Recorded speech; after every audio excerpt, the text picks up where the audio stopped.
I spent 4 years of my life underwater on the Louisville. Basically, we hunted people. Fairland Air Force Base has a whole bunch of independent reactors. Really? Yeah. I had no idea. Owned by the Department of Energy. It's covered with laboratories, and I probably shouldn't be telling you this. I was going to ask you about the Area 51 situation. Area 51 doesn't exist. Right. So that was Dave Godin that said, Yeah. Yeah. I don't know how much time you have, but that's a long story. Let's talk about your firearms here. Which ones are among your favorites? Because I believe there's only 11 of these in the United States. Look at this. Harley-Davidson Liberator. That is unbelievable. 1943. All right, here we go. Look at this, guys. Oh my word. This is all the stuff that isn't for sale.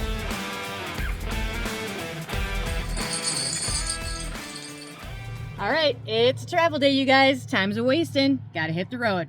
Hold tight. Okay, what do we got cooking? I just gotta lower the...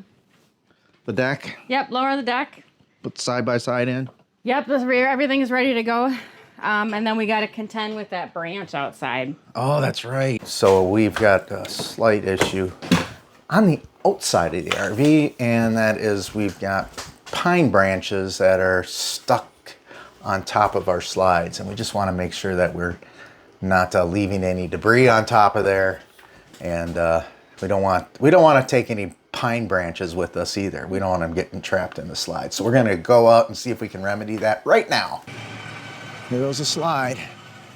Looks like everything's going okay. Yeah.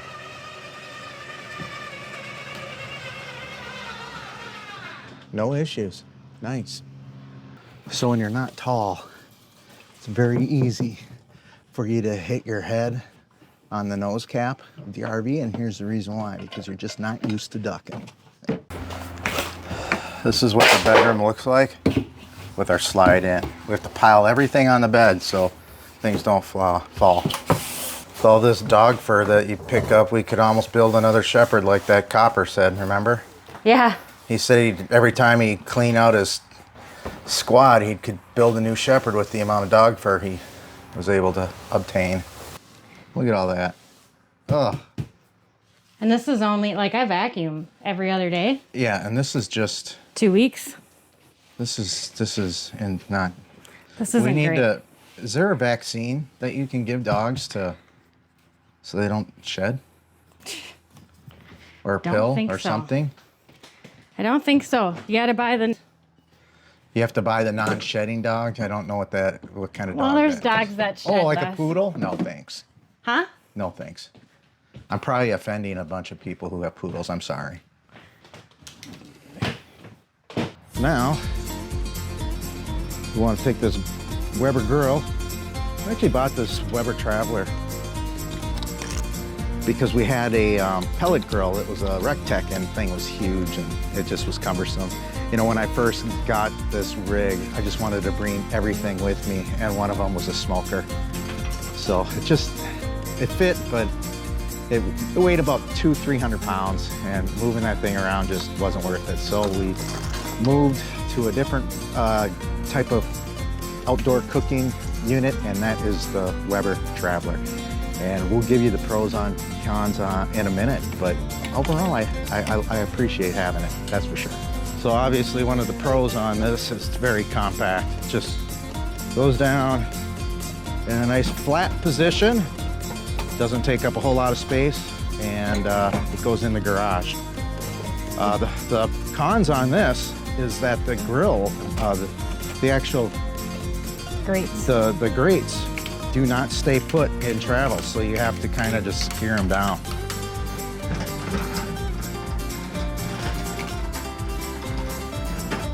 Much better than our other grill, though. Oh, for sure. I said that weighed about what, 200-300 pounds easy.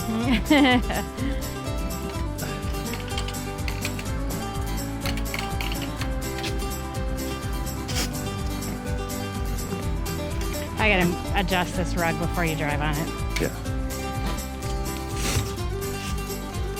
You need It's really sandy here.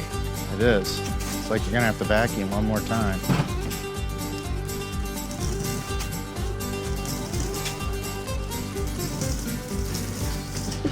Well, do you need help now? Yeah. Thanks, son. You're welcome. This camera's getting really heavy. Yeah. Plus, I'm carrying this, so you should probably take this. Or not.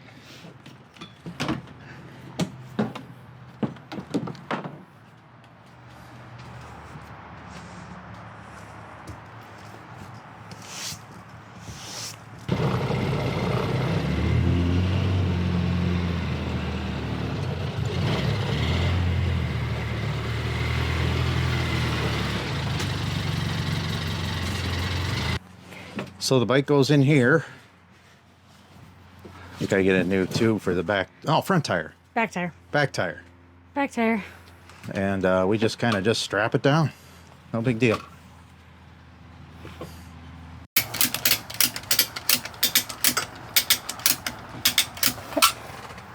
There it is. The bike's in place. Okay. Doesn't go anywhere. I think we're good. Thumbs up. So you know you're going straight there, right? Okay.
So we're here. It's at this kind of beautiful clearing in an incredible piece of vacation land in, I don't know, northwestern Minnesota. It's called Lakes Country. So what we have here is just a very peaceful, very lovely, wide open clearing. And we'll be essentially boondocking here. There's a few trails if you'd like to go back further there. We're right off the beaten path, so it's close to the town of Breezy Point. But this is where we're gonna stay for the night. Let's go hook up with Eric, and we'll talk a little bit more about how this works and how this ties into our free camping challenge. Hold tight. Looks like Chrissy caught up to me. Yep. So I'm here. So we talked about. Hi, Bear. Hey, Bear. Nice to see you. Good to see you, Bear. Bear, no. So it was April 15th of this year.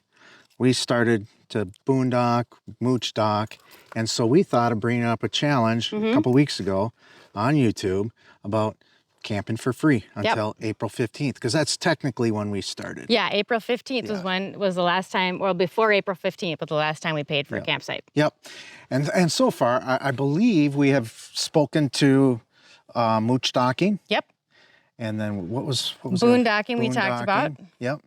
And then we talked about volunteering at national parks. Yep, volunteering. And now we're talking about Harvest Host. Yes. This is another good one. This is throughout the country. And actually what I'm going to do is I'm going to turn this over to Chrissy because she can speak to it better than I can.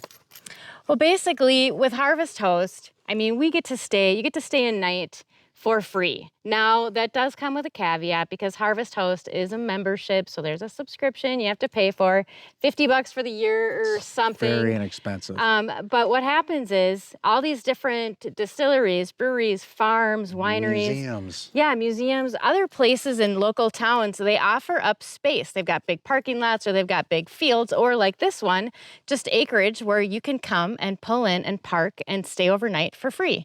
When you're trip planning, you got to have filler days sometimes. Like for us tonight, we needed a night to fill in because we left our campground today and we can't get into our next one till tomorrow. Sometimes it'll be too long of a drive. We don't like to drive more than 400 or 500 miles in a day. So we want a Harvest Host that we can pull in, park in, and you can, usually it's at a restaurant or something close by. You go in, you grab a bite to eat, you enjoy the area, the atmosphere. And like I said, this is an incredible place to be able to stay overnight for free with some really great amenities. It's in Lake Country, Minnesota, and it's a kind of a high-end tourist vacation spot. Yeah, it almost feels exclusive. It does. It does. We got really lucky with this one, and we're all by ourselves here. There's nobody else back here in this quiet little chunk of land, and we're loving it. Yep. And Harvest Host, by the way, you can find it. You can send it. You can get it at the App Store. Download it on your phone or laptop or whatever, and it's just an easy app to go to, and it's easy to navigate, and it's very simple to book your stays. Yeah, very and the people are so gracious. They're so great. Yeah. And though this doesn't exactly qualify as absolutely, completely zero free camping because there is a subscription. But the camping's free. Yep, The subscription it is, you guys. And so we thought, and we also thought this was such a worthwhile to share with you. So Yes. that's why we brought it up. So there you go. Yes. Enjoy your stay with us. Yep. All right. We got a lot coming up on this episode. Yes. Off-Grid Armory, man. That's Yeah. coming up very shortly. Yeah. You're going to really enjoy this. Sam over at Off-Grid Armory gave us a rare exclusive tour to his beautiful business. Yeah. And you're going to love it. So Yeah. just stay tuned.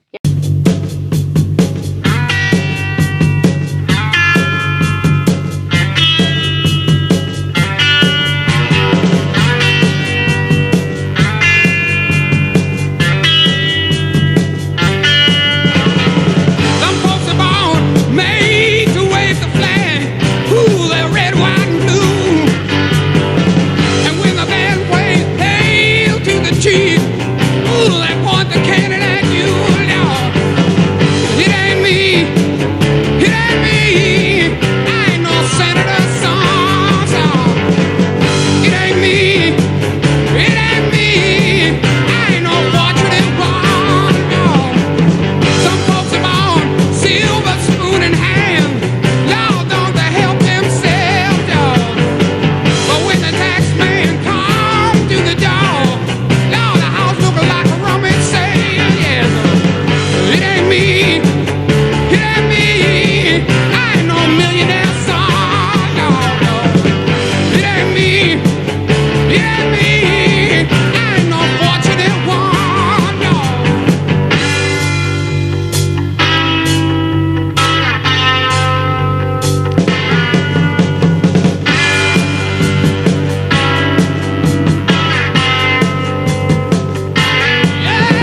Yeah, some folks inherit star-spangled eyes.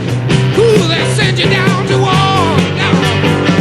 And when you ask them how much should we give, ooh, the only answer, more. It ain't me. It ain't me. I ain't no military son. It ain't me. It ain't me. I ain't no fortunate one.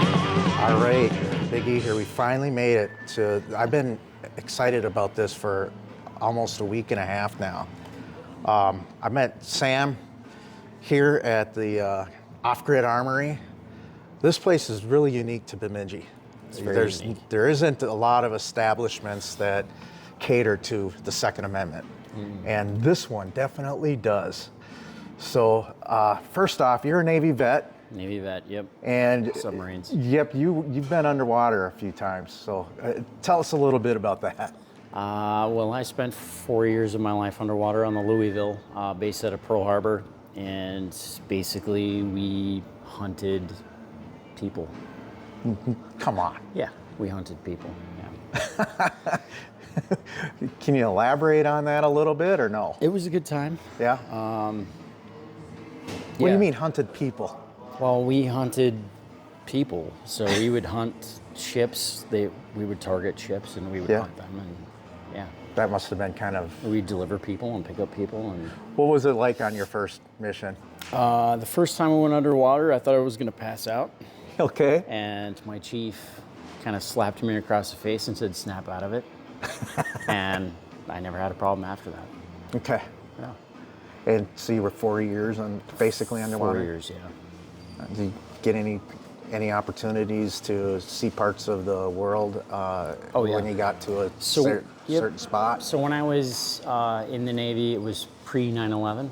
So we actually went to many different ports: South Korea, China, Singapore, Australia, Guam. The West Coast, went to San Diego, Canada, Alaska. Mostly the Ring of Fire region over by Japan. So you Went to Japan a ton of times. Okinawa by any chance? We were in Yokosuka, Japan. But yeah, I've been to Okinawa. So basically you're in the Pacific Theater? Yes, Okay. Ring of Fire region. Yep. Yeah, but then we would branch off from there depending on what the mission was. Okay. So after your time serving, what was your life like? I stayed in Hawaii, went to the University of Hawaii after I separated from the submarine service, waiting for my wife to get out of the military. She's also a military veteran. Was she a Marine? She was Navy and then Marine Corps. She did 8 years. She did 8 years. She did 4 in the Navy, got bored with the Navy, and then went to the Marine Corps. Yeah, she's way tougher than I am. Way tougher. What did than she I. do in the Marines? She was a field medic. Field medic? Yeah. Okay, so that's actionable. There's things that can happen out there. So we stayed in Hawaii, and then we got married in Hawaii, and then we left Hawaii and moved to Albuquerque, New Mexico. How long were you in Albuquerque? About 2 years. That's near Kirkland Air Force Base. I lived right outside the gates of Kirtland Air Force Base. Okay. That's where I worked You worked on the base as a civilian? as a civilian. What did you do there? I worked for a company called Kirk Air, and Okay. we did test and balance of nuclear reactors and clean rooms and data cooling centers in Kirtland, Los Alamos, and Area 51. Okay. Yeah. Kirtland Air Force Base has a whole bunch of independent reactors on that base. It's not actually an Air Force base, it's Department of Energy. Really? Yeah. That I had base no is idea. owned by the Department of Energy. It's covered with laboratories, and I probably shouldn't be telling you this. Well, I was going to ask you about the Area 51 situation, so. Yeah. Area 51 doesn't exist. Right. But Los Alamos was cool too. At the time, they had the 3rd fastest supercomputer in the world in Los Alamos. Yeah. Now, my folks lived in Albuquerque for about 4 or 5 years near Sandia. Sandia? Sandia Heights. They were in Sandia here. Heights. Yep. Beautiful area. Yep. I loved Albuquerque. We're actually going to be there. Yeah, we lived in the foothills right next to Sandia Heights. Okay. Yeah, we had a little townhouse up there. Yeah, beautiful, isn't it? Yep. Sandia, the They're gorgeous. mountain is just Yeah, it's gorgeous. amazing. We lived right on the edge of Albuquerque right there, but even in that nice neighborhood, we would have foot chases at 2 in the morning through our front yard. No kidding. Law enforcement's crazy. The drug problem there is bad. Is it really? Oh, it's so bad. Wow. What was the sunset on the mountain landscape? Because it's like all cliffs on one side and it's beautiful. So pretty. Yeah. Yep. All right, from Albuquerque, did you move up here, or how Yep, did that from work? Albuquerque, we moved straight here. We had the opportunity to purchase the bike and boat rental in Itasca from my parents Okay. in Itasca State Park. All right. So that's what got us here, and we did that business for 21 years. And during the ownership of that business, it started this business. So in this business, what year did you start this? 2015, 2016. Okay. So and did you start this from scratch, or was it existing? No, we started from scratch. So the first 4 years of Off-Grid, we did this out of my garage. I had a 40 by 60 garage, turned it into a gun shop. Because you don't just build a business like this. Because what if it's not viable? Yeah. So you started. So we started small. So for the first 4 years of Off-Grid, we I did every gun show within a 300-mile radius of where we live. And I started with 4 guns and turned the 4 into 8, turned 8 into 16, and it just grew that way. Were you buying them? Buying, selling, trading. I had distributors lined up, so I would get my own firearms. Okay. I'd pick stuff that was cool, stuff that I would buy, and go to gun shows and buy, sell, trade, and just networking with all the old timers at gun shows and growing the business that way and buying collections and buying used guns. Next thing you know, I had several hundred firearms, and we were teaching permit to carry classes out of our garage and really built a rapport with all the people in the area, and we became a go-to resource for training Yep. out of my garage. Yep. And it was late at night, one night, it was the election night. I believe it was when Hillary was running against Trump. Now, what election was that? What year was that? 2016, I think. 2016. Yep. I had some people come over to my house at midnight to buy firearms, and I told my wife after that night, I'm like, either we have to get out of this business completely, or we need to build a location on our property that's not at our house, that has a gate and has set hours, so I can separate the business from my personal life. Now, speaking of personal life, you're unique in that your wife and yourself were full-time RVers at one point. Was that correct? Yep. And that's what intrigued me to do this interview. Yeah, we were full-time RVers. The beauty of Itasca Sports, when we had that business, it's seasonal, so it's 6 months, 7 days a week. But come wintertime, we close up shop and then we're off for 6 months. So we do our year's worth of work in 6 months at that business. So we'd jump in the RV, and we were homeschooling our kids, and we would just hit the road and just travel the United States, and wherever we wanted to stop, that's where we stop. And we would take kids to every cool museum we came across, or, you know. So you had a good time in the RV. It was amazing. Yeah, we did that for 7 years almost. That's what I thought. That's what I thought. That's what Karen told me, I believe. Yeah. All right. So back to this business. So you cling to God and guns. Tell me a little bit about your relationship with God. Oh man, so became a believer in 2008, January 21st, 2008. So you remember the specific date? Oh yeah, Okay. date, time, location. Yes. Okay. I was apprehended. Completely apprehended. Yeah. Okay. Yeah. My life changed significantly at that point, and So that was the day God intervened and said, "You're mine." yeah. I don't know how much time you have, but that's a long story. Well, hey, I can edit. It was a radical experience with God in my home, and my gift from the military was alcoholism. Okay, that's common. It's super common. Yep. I mean, that's how you deal with stress and anxiety in the military. Is typically a lot of alcohol abuse, and it's glamorized. Yeah, it was glamorized, because I mean, when I got to the Louisville, I was an 18-year-old guy, and now I'm partying with 30, 35-year-olds, guys that have been in the Navy for 20 years, 15 years. They Like, got these are high hardened, tolerances by then. hardened, just bitter people. I mean, amazing people, if you're watching this. They're amazing people, but y'all got some problems. You are all amazing. Y'all got some problems. Anyways, I got delivered from that and basically got a second chance at life. And my alcoholism was broken overnight. Yeah. I no longer struggled with it. God does miracles. Yeah, it was a miracle. Yep. Complete miracle. Yep. Healed my marriage, broke my alcoholism. It was amazing. Yeah. It can happen overnight. And I've been a believer since then. And now you cling to the Bible and guns. You're here now. It's a beautiful shop. I mean, it's got amazing. It's like a museum. Mm-hmm. Well, how'd you come across? So all of this. You got World War II. You've got. I mean, my 4 or 5 years doing the gun show. Yep. Every gun show I went to, I had an eye for bizarre, weird, rare, unusual. And that's what a lot of this stuff in here is, stuff that I collected from gun shows, stuff that I found there. But also building those relationships with all those old timers, and now they're selling all their stuff or getting completely out of the business. I'm like, hey, I'll buy everything you have. And so And the reason it's here is because the firearms industry is the most historical industry on the face of the earth. There's no industry that's more historical than the firearms industry, because our country was founded because men had firearms. It would be like having a Chevy dealership in town.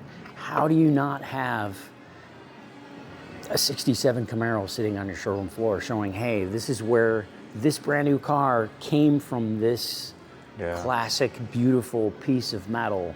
That's what this is. We have a whole bunch of historical stuff in here for that reason.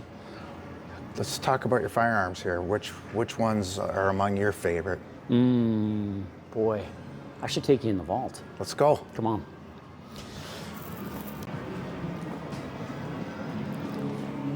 Oh, look at this. Harley Davidson Liberator, That is unbelievable. 1943. I just got that like 4 months ago.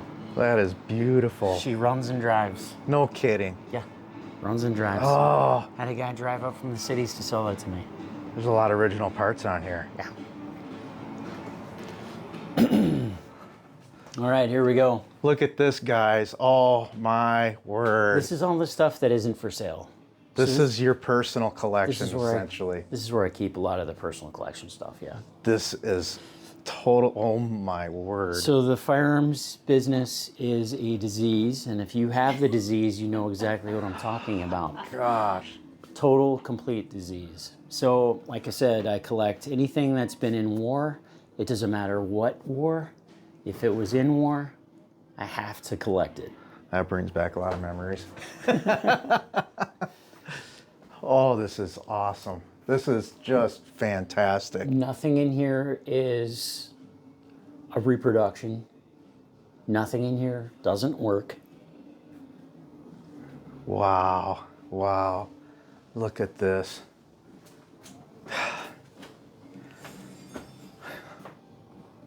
Yeah, so there's a Jeez. few things in here. This is a lot like the M60 here. That is a MG74. Is that where the That's a- M60 So that's came from? built off MG42, Yeah? the German. They called it Hitler's buzzsaw. Yeah. But this one's the 74. This is the new version of the 42. There are very few of these in the country. This is a full auto that belongs to Off-Grid. And I don't use this much because finding parts for an Finding MG42 is easy. Finding parts for an MG74, not easy, because I believe there's only 11 of these in the United States. Wow. So it's extremely This rare. is a 308 belt fed, and she belt shoots like 1,200 rounds a minute. It's so fast. Wow. Runs amazing though. It's basically brand Whoa. new. Wow, it's in fantastic condition. I bought Jeez. that from a dealer that I met at the Minneapolis Gun Show. This is incredible. This is a museum. Yeah, a basically off limits museum. Very few people come in here. Yeah, I wouldn't advertise it. I mean, it's The reason I don't let people come in here is because they try to buy stuff, and it's like I don't want to sell anything in this room. this would be another nice one, just because. Oh yeah, Tell me a little bit about this. that is probably one of the newest guns that got hung up on the wall in here. This It is a Special Forces marked lower. Yep. And it's got the old school Churchicon carry handle tritium sight on it. Yep. Yeah. Wow, this is amazing. But yeah, we keep a lot of the extra machine guns in here from the wall that don't fit out on our full auto wall. What's your favorite one in here? My favorite gun in here? That the German one, or I would actually say right now my favorite gun in here would be this look at World War I, 1911. that's in pristine condition too. Yeah, oh my she's gosh. World War I Colt, United States property. I just got this from a guy in Bemidji. No kidding. Yeah. His daughter-in-law wouldn't allow any firearms in their home, and so he couldn't leave any of his guns to his son. Oh, Which I was like, that's a really sad situation, but he's like, are you interested in buying my guns? So I went to his house, and I bought all the guns he had, including his gun cabinet. And one of my favorite things he had there was A sword from the 15th century. Whoa. Brought home in World War II by his grandfather. And this was actually made by a swordsmith named Leoshi. Is that Japanese? It's a Japanese samurai sword. Yeah, This was sword. made in 1553.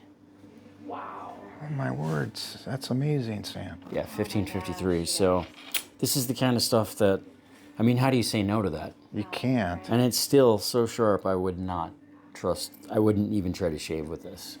It's so sharp. Look at that. Yeah. This is about the most amazing find Yeah. we have found. This is a gem. This is a gem. There. Wow.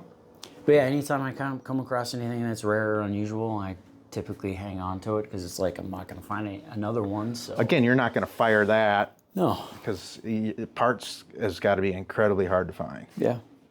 I had a guy drop these off on last week. This is 2 pieces of the Berlin Wall when the Berlin Wall fell. Holy moly.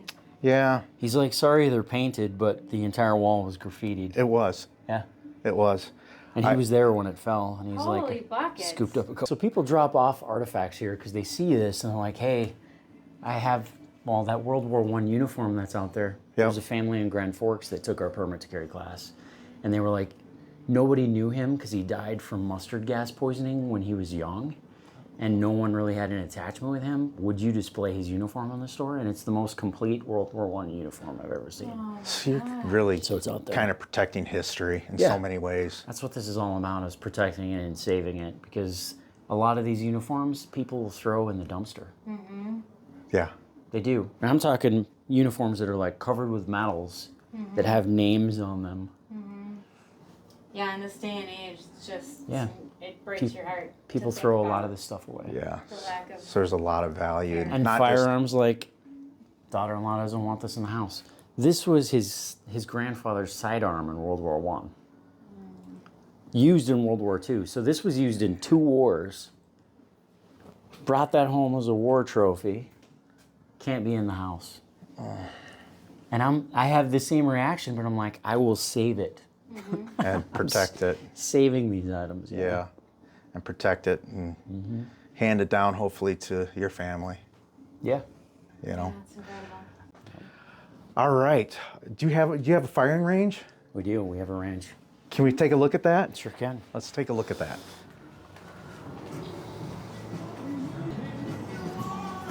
Well, and you do classes here too, as well. Permit to carry. Mm-hmm. How much do you charge for your classes, and what does that typically entail? We charge $110 for a permit to carry course, Okay. but we feed you lunch, and it comes with the firearms, the ammo, the iPro, the EarPro. We provide everything. Nice. Basically, all you have to do is show up. Basically, every class that we teach has anywhere from 50 to 100 people in it. We Okay. do 1 class a month. Class starts at 10, ends at 2:30. This is our range. We have 10 lanes back here. And then, of course, you should probably see the shooting tower. That's where we shoot the 50 out of it. The 50 cal? 50 cal, we shoot the... So you got it mounted up there? Not right now, but you mount it or? No, we have a couple of doors that you can shoot through. Okay. And the target is 400 or 800 yards away. We have a couple of targets to shoot at. So this is one area to shoot from. Okay. People have a lot of fun up here. I bet they do. But yeah, we solely run the 50 out of this tower, and it's very popular. That target, the big red one right there, is 400. Okay. And you can see where the paint's chiseled Yep. off of it. I don't know if you'll be able to catch that on camera, but that's 400 yards up. And a lot of people like to lay prone with the rifle and shoot through that door. Through that door. Yep. Yeah, that'd probably be the easiest. It's the easiest. Yeah. Yep. I think the M16 had a maximum effective range of 460. So you'd have to be a pretty good shot Yeah. with the M16 to hit that pretty. You could hit it, you'd just be aiming 10 feet above the target, Yeah. and then the bullet will drop in there. Yeah.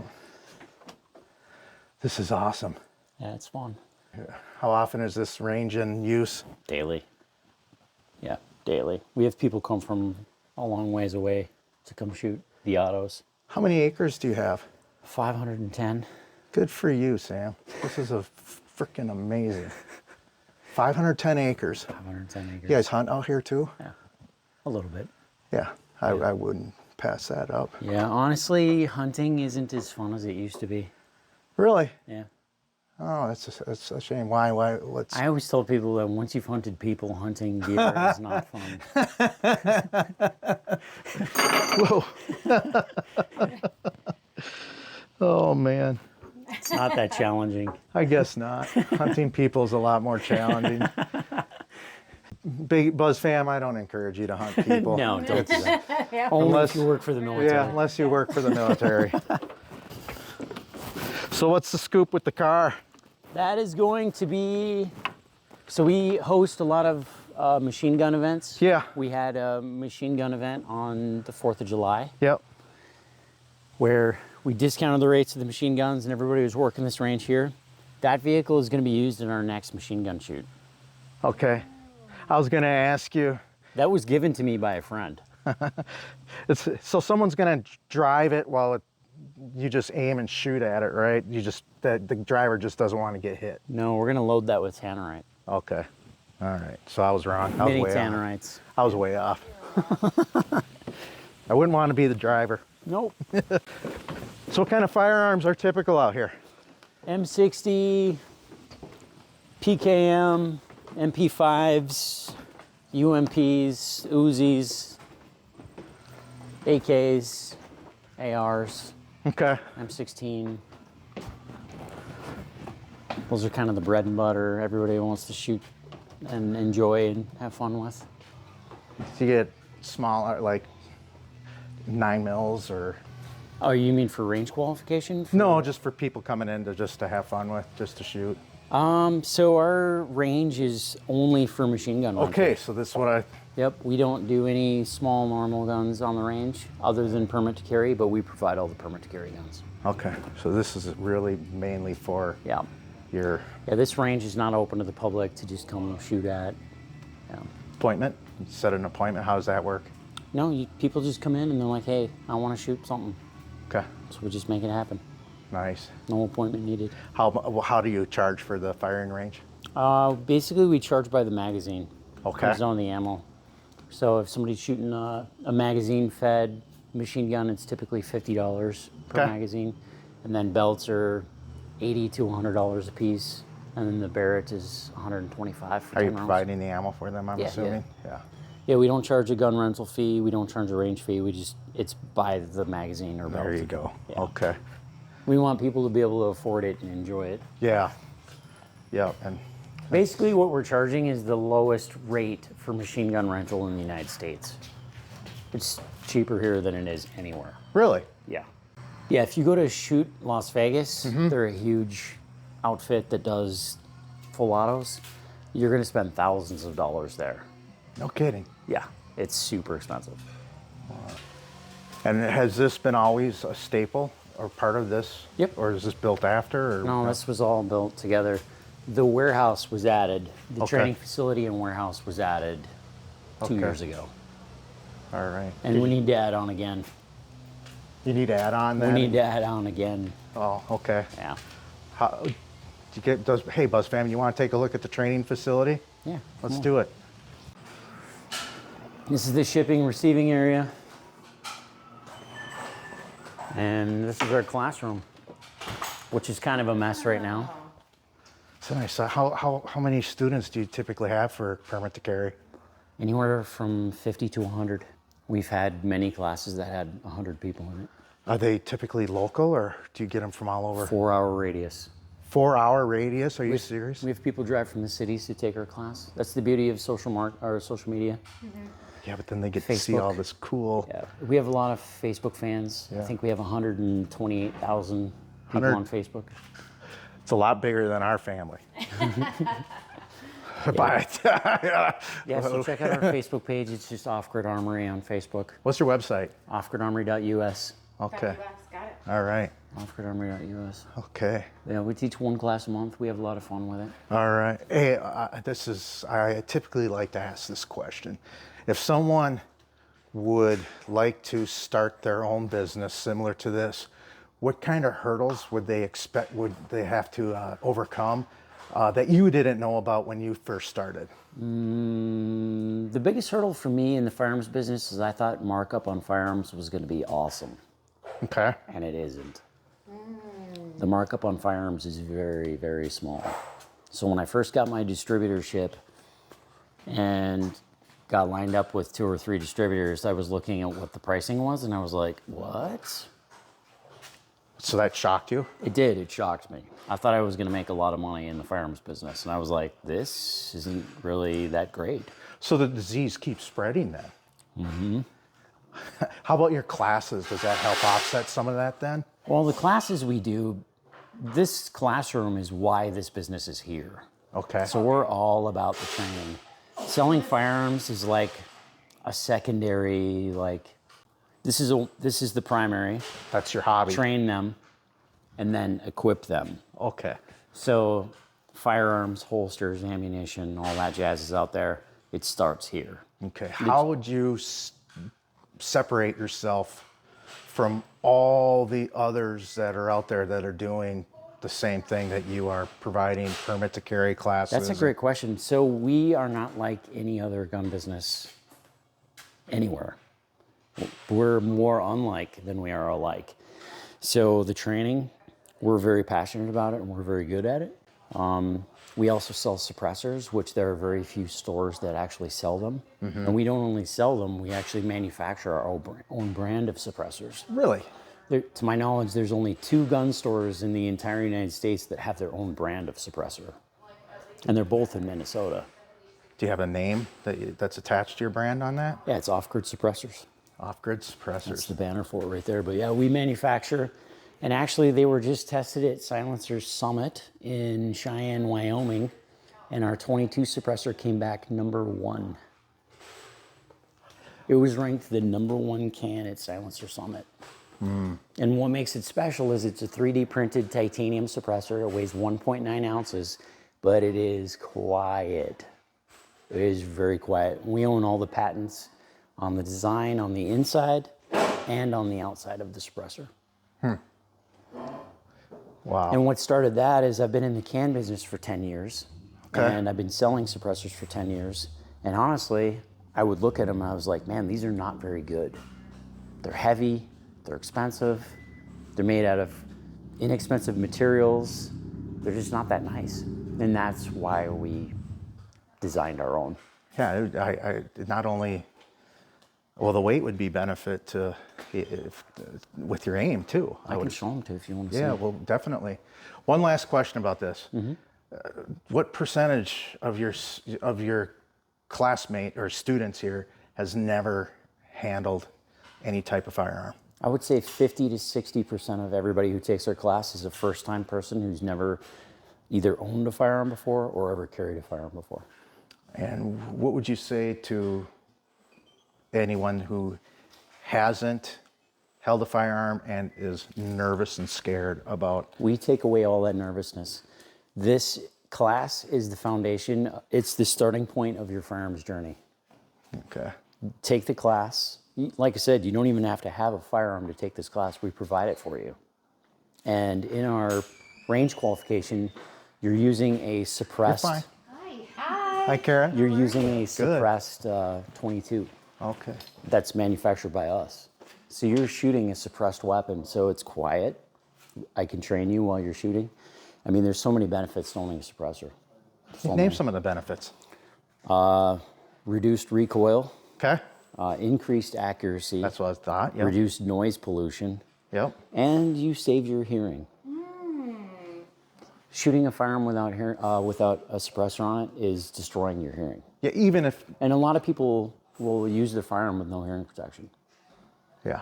which you're killing your hearing. Oh, my Yeah. ears are Yeah. buzzing all the time because knows? when we were out in the field Yeah, you have and we were tinnitus. doing blanks, when we were firing blanks, none of us wore hearing protection. Yeah. None and, of us did. And you're paying the price for it now. Yeah, I And have- what I'm trying to do is I'm trying to save people's. I mean, it's a health and safety product. Let's take a look at those A suppressors. suppressor is a Yeah. health and safety product. It's good for you and it's good for your neighbors. Do you have a neighbor that shoots a lot? I did. We used to live in Malacca. We had 14 and a half acres. And, you know, especially around hunting season, we would start to hear it. Yeah, of course. So these are all 3D printed. This is our 22 suppressor. Oh my gosh, this is like Feels like it's plastic, right? it's lighter than my Hoka shoes. Oh, it's way lighter than your Hoka shoes. That's 1.9 ounces. And like I said, it just came in at #1 at Silencer Summit. We sent them to GA at Pew Science. They basically had an 82 decibel reduction rating, which is among the highest that's ever been tested. And this is all 3D printed.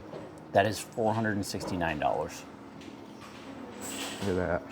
And then our 30 cal is substantially larger. It's hardly any different. So I'll take the 22 from you. This is the #1 selling suppressor in America.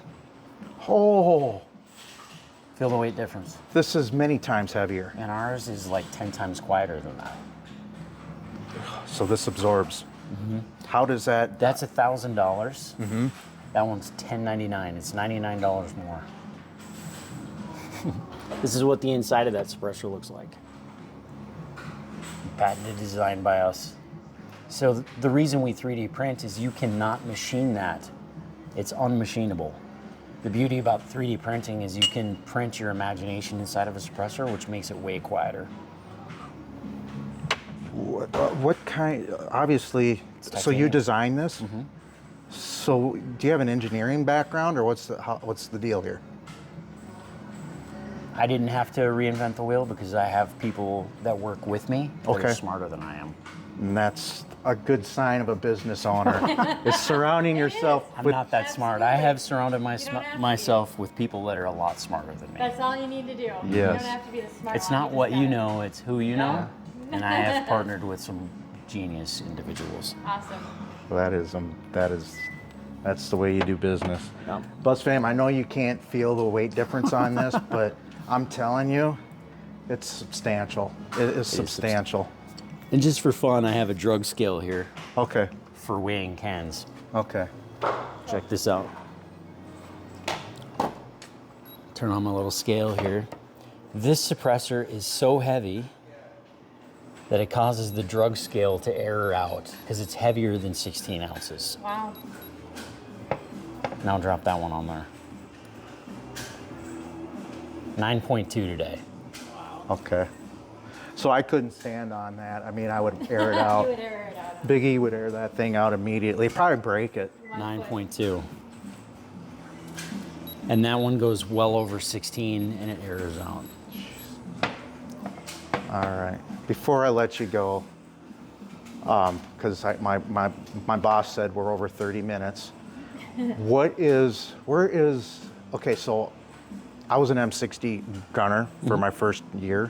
Where is it in here? We got to show. Come on over.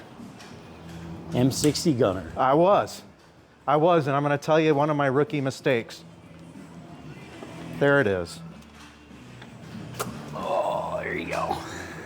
Take it. Yeah, this was it. And my rookie mistake, I was out in the field, and we were laying down. I fired I don't know how many rounds. Now this is belt fed, and I fired I don't know how many rounds, and I didn't have my assistant gunner with me. You're right. So what did I do? I picked one by the handle and the other by the Gas tube. gas tube. Fried my hand. I didn't tell anyone because I didn't want to go to sick call and then be charged with something stupid. So Destruction of government property. yeah, because of my hand. Yep. Yeah. So I didn't tell anyone. I had blisters all over my hand. It got infected. It was bad. So that gas tube gets really hot. Sure does. You don't want to. There's a reason why they give you an issued glove. It's like a big mitt. Yeah, that brings back a lot of memories. That is one of the most popular firearms people use on the range. It's incredibly difficult to keep clean. It is very. She's finicky. Yes. When she's clean, she's happy. When she's dirty, she's not happy. No. Yeah, we keep that one clean. Well, Buzz fam, we're gonna wrap this segment up. This is Sam with one of the I'm assuming you and your wife are take full ownership of Off-Grid Armory. Yep. This again is an incredible gem to find, and I feel blessed to be here. Thanks a lot, Sam. Appreciate for the tour. opportunity. This was Yeah. incredible. Appreciate your. This is up my alley. It's this September 27th, 11 to 2 right here, ladies. It's only $55 and you get lunch. I mean, it looks amazing. So I'm gonna go a little closer to that QR code. Yep.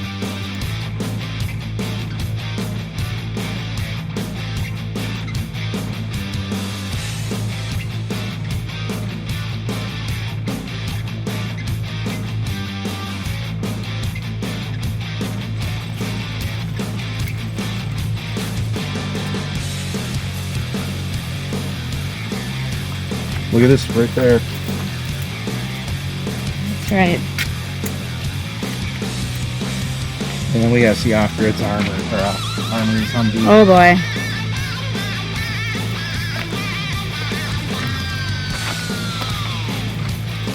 So this is exactly what they look like inside.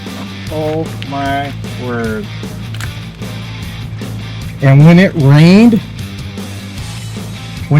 this thing leaked. We would all get wet. This water would just come right in. Oh my word. Very uncomfortable ride. Very uncomfortable. Don't miss that one. This is what I got stuck. You said you couldn't get these stuck? I did.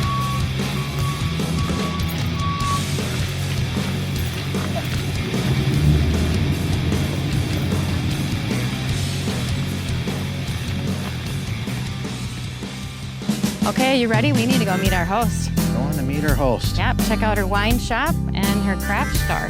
Yeah, so, I hope you enjoyed this episode. We had a lot of great time doing it.